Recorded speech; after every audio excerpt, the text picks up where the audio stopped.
ഇങ്ങനെ കേട്ടിട്ടുണ്ട് ഈ വാസ്തുപരമായിട്ട് കറക്റ്റ് അല്ലെങ്കിൽ വീട്ടിൽ ഇന്ന പോലെ ഈ ബാധകൾ ഉണ്ടാവാൻ സാധ്യത അതൊക്കെ തീർച്ചയായും ഉണ്ടോ? അങ്ങനത്തെ എന്തെങ്കിലും വാസ്തു എന്ന് പറയുന്ന വായു സഞ്ചാര മേഖലകൾ തടയരുത് എന്ന് മാത്രമേ ഉള്ളൂ? അതേ ഉള്ളൂ, അല്ലാതെ വേറെ ഒന്നുമില്ല. ഈ വാസ്തുവിനകത്ത് വരുന്ന വിഷയങ്ങൾ എന്നാണെന്ന് അറിയാം. ഇപ്പൊ നമ്മളിപ്പോ നടക്കുന്ന ഒരു നല്ലൊരു കമ്പനിയുടെ ഇപ്പൊ പ്രസ്റ്റീജിന് ഉണ്ട്, അതേപോലെ ഓരോ ഫ്ലാറ്റുകളും വില്ലാസ് കൊടുക്കുന്നത് നമുക്ക് അറിയാൻ പാടില്ല അവിടെ എന്താണ് നിൽക്കുന്നത് എന്നുള്ളത്. എന്ന് വെച്ച് കഴിഞ്ഞാൽ ഒരു വലിയ പറമ്പായിരിക്കാം, അവിടെ നേരത്തെ ക്ഷേത്രങ്ങളുണ്ടാകാം, പള്ളികളുണ്ടാകാം, പള്ളിയുടെ അവശിഷ്ടങ്ങളുണ്ടാകാം, ദഹനപരമായിട്ടുണ്ടാകും, കുഴിച്ചിട്ടുണ്ടാകും. അങ്ങനേതായിട്ടുള്ള കാര്യങ്ങൾ അത് വേണ്ട. നിസ്സാരം ഒരാള് സേവ് ചെയ്ത് വെച്ചിരിക്കുന്ന പണമടങ്ങിയ എന്തെങ്കിലും മൊന്തയോ ഇപ്പൊ പറയാലോ നിധി എന്ന് പറയുന്ന സാധനം, അതായാലും മതി. അതായത് നമ്മൾ സേവ് ചെയ്ത് വെച്ചിരിക്കുന്നു, അനുഭവങ്ങളിൽ വരുന്നതാണ്, സേവ് ചെയ്ത് വെച്ചിരിക്കുന്ന ഒരു സാധനമുണ്ട്, അത് നമ്മുടെ കയ്യിൽ നിന്ന് അപകരിച്ചുകൊണ്ട് പോയി കഴിഞ്ഞാൽ എന്ത് പറ്റും? മനോദുഃഖം എന്ന് പറയുന്ന സാധനം നമ്മൾ വേട്ടയാടിയ. തീർച്ചയായിട്ടും ഇപ്പൊ നമുക്ക് മനോദുഃഖം വെച്ച് കഴിഞ്ഞാൽ നമ്മുടെ കയ്യിൽ നിന്ന് നഷ്ടപ്പെട്ട്. അന്നേരം പഴയ ആൾക്കാർ ക്ഷേത്രപരമായിട്ടുള്ള കാര്യങ്ങളിലൊക്കെ ആ ക്ഷേത്രത്തിനെ സംരക്ഷിക്കാനായിട്ട് ഒരു സമ്പാദ്യം, ആ ക്ഷേത്രത്തിൽ വരുന്ന പുനരുദ്ധാരണപരമായിട്ട് വരുമ്പോൾ ഈ പഴയ ആഭരണങ്ങളും നാണയങ്ങളൊക്കെ അത് ഉരുക്കി രണ്ടാമത് എടുക്കത്തില്ല.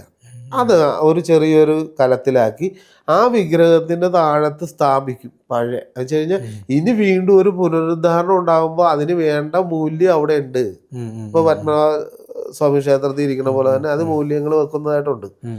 അന്നേരം അതേപോലെ തന്നെ ക്ഷേത്രങ്ങൾ കാവുകളും ആരാധന നടത്തിയ സ്ഥലത്ത് അതിനൊരു ശക്തി ഉണ്ടാവും, ഒരു എനർജി ഉണ്ടാവും അവിടെ.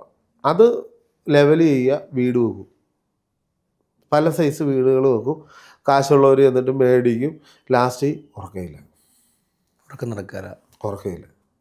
എല്ലാം കണക്ക്. എവിടെ നിന്ന് വന്ന് നോക്കിയാലും അളവ് സമാധാനം ഉണ്ടാവില്ല. അതായത് നമുക്ക് ശരിക്കും പണ്ടത്തെ ആൾക്കാർ പറയല്ലേ, ഒരുമയുണ്ടെങ്കിൽ ഒരു ഷീറ്റ് വലിച്ചിട്ട് അതിൻ്റെ ഇടയ്ക്ക് സമാധാനത്തിൽ കിടക്കാൻ പറ്റുമോ? അതായിട്ട് ഇപ്പൊ എന്തുണ്ടായിട്ടും കാര്യമില്ല, എന്തുണ്ടായിട്ടും ഗുണമില്ല, സമാധാനം ഇല്ലെങ്കിൽ യാതൊരു പ്രയോജനമില്ല. അത് തന്നെ. ഇപ്പൊ ഞാൻ ഈ ഇതിലേക്ക് വന്ന ചാനലിലേക്ക് കയറി വന്നപ്പോൾ തന്നെ എനിക്കൊരു എനർജിയാണ് തോന്നിയത്.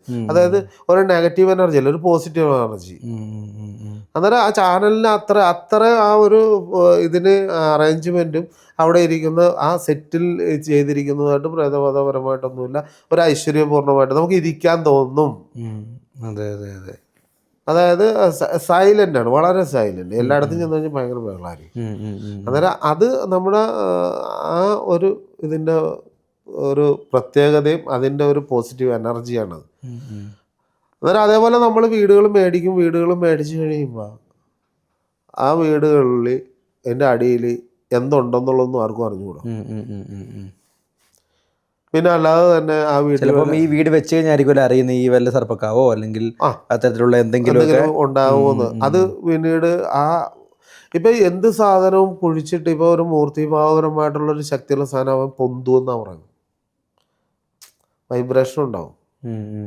ദിശമാർക്ക് ഇപ്പൊ ക്ഷേത്രങ്ങളിലൊക്കെ ചില കൊടിമരമൊക്കെ മാറണം എന്നൊക്കെ പറഞ്ഞ് കേട്ടിട്ടില്ലേ? അതിന്റെ എനർജിയാണ്, അതിന്റെ പവറാണ്. അന്നേരം അത്രയും പവർ നിൽക്കുന്നതായിട്ടുള്ള സ്ഥലത്തായിരിക്കും നമ്മൾ നോക്കണം. അത് നമുക്ക് അതൊരു പോസിറ്റീവുള്ള സാധനമായിരിക്കും അടിയിൽ കിടക്കുന്നത്, പക്ഷെ നമുക്ക് കിട്ടുന്നത് നെഗറ്റീവാണ്. വെച്ചാൽ അതിനെ ബന്ധിച്ച് വെച്ചിരിക്കുന്ന രീതിയിലുള്ളതല്ലേ, മറച്ചു വെക്കുക. ഞാൻ കഴിഞ്ഞ ദിവസം തന്നെ ഇൻഫോ പാർക്ക് പോയൊരു കമ്പനിയുടെ അകത്ത് പോയി, അവിടെ കാവുണ്ടായിരുന്നു. ആരാണ് വിളിച്ചിട്ടാണ് പോകുന്നത്? വിളിച്ചിട്ട് പോയത്. എന്ത് പ്രശ്നം കൊണ്ടായിരിക്കും വിളിച്ചത്? അവർക്ക് ബിസിനസ് പരമായിട്ട് തടസ്സം ഒന്നും നടക്കുന്നില്ല, അവർക്കെല്ലാം ബ്രേക്കിംഗ് ആയി പോകും. അന്നേരം അതിനകത്ത് ചെന്ന് കഴിഞ്ഞപ്പോൾ ഞാൻ പറഞ്ഞ് അവിടെ ആഭിചാരപരമായിട്ടുള്ള ദോഷം ഫ്രണ്ടിലുണ്ട്. എന്തായിരുന്നു അത്? ശരിക്കും പറഞ്ഞു കഴിഞ്ഞാൽ അവിടെ ആ കമ്പനിയുടെ അകത്ത് നിന്ന് വെച്ചൊരു ജോലിക്കാരൻ സാത്താൻ സേവയായിട്ട് ബന്ധമുണ്ടെന്നുള്ളതാണ്. അത് ആ മുതലാളിക്കും അറിയാമായിരുന്നു. അവൻ അവിടുന്ന് പിരിഞ്ഞു പോവുകയും ഇങ്ങനെ ശരിയാക്കുമെന്നും പറഞ്ഞാൽ പോയത്. അതേപോലെ തന്നെ പുള്ളിക്ക് ഇടിച്ചിൽ വന്നു. അത് കഴിഞ്ഞാൽ നല്ല ലക്ഷങ്ങൾ ടേൺ ഓവറുള്ള കമ്പനി താഴെ പോയി. അതിന്റെ ഭാഗത്ത് തന്നെ കന്നിമൂല സ്ഥാനത്ത് തിണ്ണ പൊട്ടി വീണ്ടും മേപ്പോട്ട് വരുന്നു. ആ കമ്പനിയുടെ അകത്ത് തന്നെ. അന്നേരം ഞാൻ ആ കമ്പനി മൊത്തം പരിശോധിച്ചപ്പോൾ ഈ ഭാഗത്ത് കാവുണ്ടായിരുന്നു എന്ന് ഞാൻ പറഞ്ഞപ്പോൾ പുള്ളി പറഞ്ഞു ശരിയാണ്, ഇവിടെ പഴയ ആൾക്കാർ ഇവിടെ, പുള്ളി ക്രിസ്ത്യനാണ്, പുള്ളി പറഞ്ഞു ഇവിടെ വെച്ചാരാധനപരമായിട്ട് ഉണ്ടായിരുന്നു. അത് എവിടെയാണെന്ന് എനിക്ക് അറിഞ്ഞുകൂടാ.